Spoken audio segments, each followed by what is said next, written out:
Okay, I decided to freeze some egg yolks, even though it says do not freeze on them, and test them out and see what I could do. Now, one of the more delicate sauces I know with egg is Hollandaise sauce. So here I'm going to show you how to use a Hollandaise sauce, and everything is exactly the same except we're starting with the frozen egg yolk instead of regular egg yolk. And you'll see it's a lot thicker, so I'm using water to thin it out.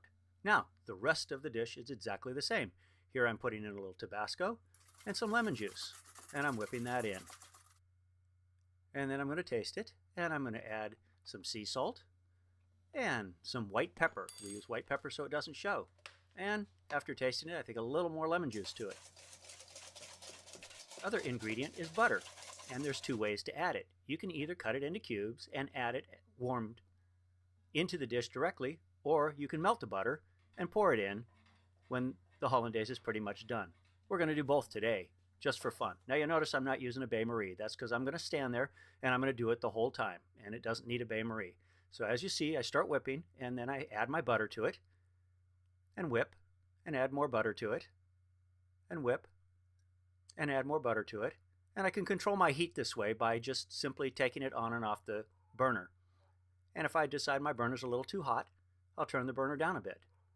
But again, I'm just whipping and adding the butter in, and the butter will melt as the sauce warms up. And you see how it starts to glisten from all that beautiful butter in there? Look at that. Isn't that gorgeous?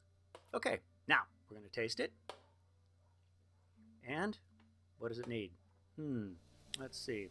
A little more salt, a little more pepper, touch more Tabasco.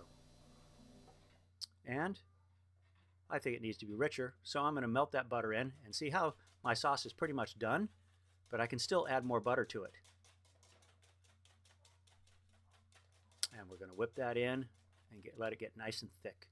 And there we go, Hollandaise sauce.